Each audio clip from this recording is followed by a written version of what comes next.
Hello, welcome back to the YouTube channel. I am Nick from Australia. Tonight's video is going to be the Canterbury-Bankstown Bulldogs Team of the Decade from 2010 to 2020. The Bulldogs haven't had a bad decade. 2010 to 2015, it was actually quite solid for the Bulldogs. And from 2015 to 2020, it's been pretty bad, making two grand finals from 2010 to 2015. So a pretty decent decade for the Dogs, but definitely could have been a lot better. Before I get into tonight's video, I just want to say that the Bulldogs Team of the Decade video will be coming out now. And then later on tonight, probably about 20 to 30 minutes after this Bulldogs Team of the Decade, I'll be doing the Roosters Team of the Decade. So, two videos in one night, so stay tuned for that. I hope you guys are all doing well on this Friday. Currently 7:10 p.m, January 15, 2021. So, hope you guys are all doing well. So let's go through the team list 1 through to 17, and we'll talk about the coach of the decade. So let's get into the video. So fullback Ben Barber, on the wings Brett Morris and Sam Parrott, in the centres Josh Morris and Christian Inu, in the halves Josh Reynolds and Trent Hodkinson, the front row of James Graham and David Clemmer, the hooker is Michael Ennis, the back row is Josh Jackson, Frank Pritchard and Dale Finucane. And on the interchange bench, it is Kieran Foran, Sam Cassiano, Aidan Tolman, and Greg Eastwood. The coach of the decade for the Bulldogs is Des Hasler. So yeah, obviously I've got the coach of the decade to be Des Hasler. Now I think his first year at the Bulldogs was in 2012. He got them to the grand final. They were the best team that season. Unfortunately, they fell short to the Melbourne Storm in that grand final, 14 points to 4. And then the second year he was there, they made the finals and they went out the first week. I think they finished 6th that year and they went out the first week. And then in 2014, they finished 7th, the Bulldogs, very similar to 2013.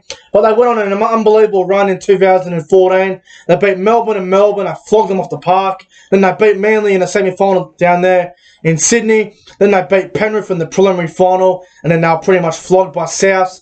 And then 2015, when Des was there, they finished, I think, 5th that year, the Dogs, and they went out the second week against the Roosters, one of their rivals. And then in 2016, I think they finished 8th that year, and they won out against Penrith. So, and then 2017 was Des's last year there, and I think he was sacked after that. But he had a pretty good time at the Bulldogs, and I think looking at all the other coaches that were there, I think Des Hasler's probably been the best one of the decade for mine. So Des Hasler is easily the coach of the decade for the Bulldogs. Now let's go through the team list I've got. So I've got Ben Barber at fullback. I think that's a pretty obvious one. I know a lot of people would say Luke Patton, but he retired, I think, early 2000. He retired early before the decade. So I think Ben Barber deserves to be fullback. What he did in 2012 was absolutely unbelievable. He was a good young fullback, Ben Barber, so I think he deserves to be the fullback here. On the wings, Brett Morris and Sam Parrott. Now, Brett Morris joined the Bulldogs in 2015, I believe it was, and he had a pretty good run at the Bulldogs, Brett Morris. He did fairly well there at Canterbury, scored some good tries, and he always did a good job with the Dogs. So Brett Morris is on the wing, along with Sam Parrott. Now, Sam Parrott was a pretty underrated player, played a fair bit of international football for New Zealand, and he was pretty reliable. He could play fullback, he could play wing, bit of centre, could pretty much play anywhere in the back line, and he always did a pretty good job for you. So Sam Parrott was actually quite good at the Dogs, so he's on the other wing. The centres, Josh Morris and Christian Inu.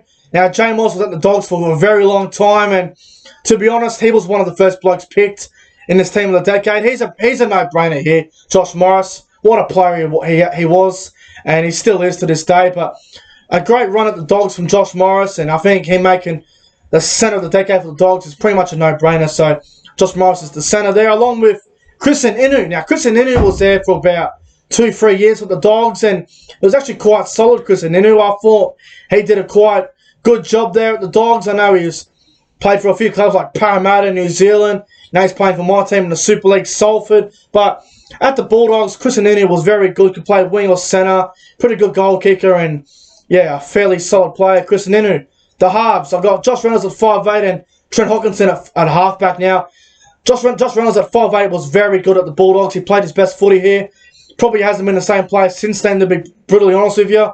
Josh Reynolds, his time at the Dogs, he played State of Origin. He was the State of Origin winning 5/8 in 2014 when New South Wales won the series. He played in 2 grand finals in 2012 and 2014. A very good career at the Bulldogs. Josh Reynolds shouldn't have left, but obviously with the salary cap these days, you can't keep them all. But Josh Reynolds' career at the Bulldogs was very good.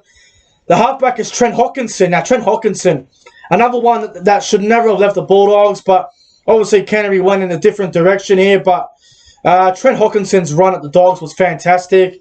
So, obviously State of Origin in 2014, leading New South Wales to their first Origin Series win in 8 years, playing in the 2014 Grand Final. If he didn't get those knee injuries, Trent Hawkinson would probably still be playing to this day. He was a fantastic player, and I think he was the best halfback for the Bulldogs of the decade.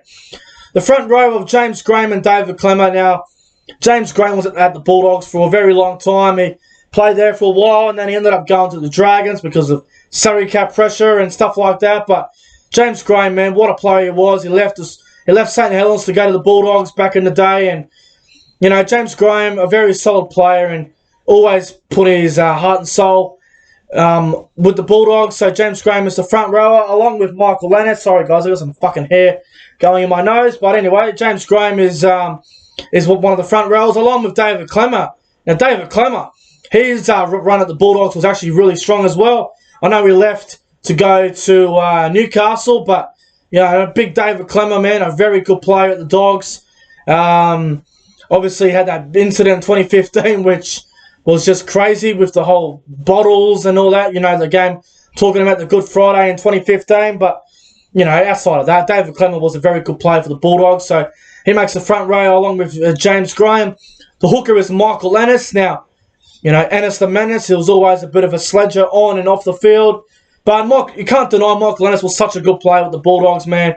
Probably played his best football there, to be honest. I know he played for a few clubs like the Knights, the Dragons, the Broncos, Sharks, and the Bulldogs. But Michael Ennis was really good at the Bulldogs, man. I thought he was a really great player there. So he's the hooker for the Dogs. The back row of Josh Jackson and Frank Pritchard. Now, Josh Jackson, man, what a player he was. He was just a hard and tough player. He's still playing with the Bulldogs to this day. He's a great leader. He's the heart and soul of the Bulldogs. And if Josh Jackson was in a different jersey, it would just look very weird. So Josh Jackson makes the back row pretty much a no-brainer for mine. The other one I got is Frank Pritchard. Now, could put him on the bench, could put him in different positions, but I think Frank Pritchard for the Bulldogs, man, he was a very solid player. Always did a good job for you. He was always working hard for his teammates, always doing the little things right. And Frank Pritchard, man, if you haven't watched him play at all, go back and watch some old games of him and the Bulldogs, man. Such a good player, Frank Pritchard. So he makes the back row along with Josh Jackson.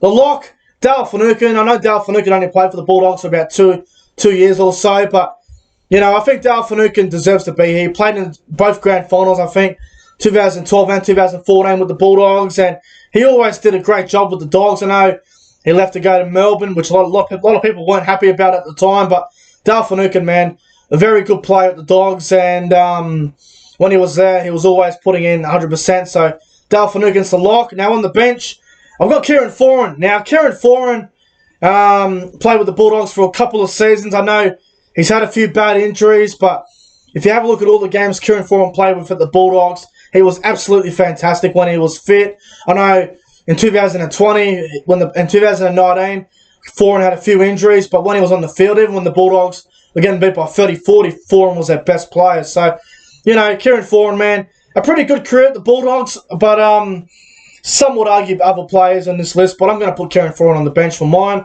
The other two front rows I got is Sam Cassiano and Aiden Tolman. Now, Sam Cassiano, man, this bloke was a nightmare to tackle. You could just imagine players the week going into the game against the Bulldogs, so looking at the team sheet, and I see Sam Cassiano on the bench or on the starting side, they're going, yeah, boys, we better be ready for this. Sam Cassiano, we all better be ready to tackle this bloke. He's going to be a nightmare. But Sam Cassiano, man, a really good player at the Bulldogs. I know he went to Melbourne, and now he's over playing for Catalans in the Super League. But Sam Cassiano's time at Canterbury was absolutely fantastic, so he makes the bench. And Aiden Tolman as well. Aiden Tolman, he was just released by the Bulldogs at the end of 2020, and he's Now, Cronulla, he's always been a pretty underrated player, Aiden Tolman. He's always been a bit of a workhorse. A lot of people like to criticise Aiden Tolman and say, oh, he's crap, he doesn't do anything. What he actually does, he does stuff that you don't notice. He doesn't... Aiden Tolman's not the sort of fullback who'll go out there, he'll get you 200 plus minutes a game. He'll do the little things right for you. So go watch a game of Aiden Tolman, and you'll know what I'm talking about at the Bulldogs, man. He's off to the Sharks now. It'll be interesting to see how he goes, but Aiden Tolman for mine will always look better in a Bulldogs jersey for mine. The last player I got is Greg Eastwood. Now, Greg Eastwood was a bloke who was probably a better bench player, good off the bench for impact. I don't know what Greg Eastwood's doing now. Last I heard, he was playing New South Wales Cup, but not too sure what he's doing at the moment. But Greg Eastwood always did a fairly good job for the Dogs, and you know, he was always good off the bench as an impact player and could play a bit of front row and a bit of lock. Occasionally could play on the edge, but Greg Eastwood, man, he was a very solid player, and I think he deserves to make this team of the decade. But guys, that's my Canterbury-Bankstown Bulldogs team of the decade from 2010 to 2020. Let me know in the comment section below, is there anyone that you would have in this 1 to 17 that I missed out on? Let me know in the comment section below. But anyway, guys, I'm getting out of here. If you enjoyed the video, make sure you guys go ahead and like, comment, and subscribe to the channel. Like I said, the Sydney Roosters Team of the Decade video will be coming up as well very soon. It will be tonight as well, so stay tuned for that. But until then, guys, stay safe. Have a fantastic Friday night. And if you want to donate to the channel, guys, feel free to do so via the link in the description below. And also, if you're not following me on Instagram, make sure you do. There'll be a link in the description as well below. But anyway, guys, thanks for watching, and I'll see you guys soon for the Roosters Team of the Decade. All right, guys, see you then.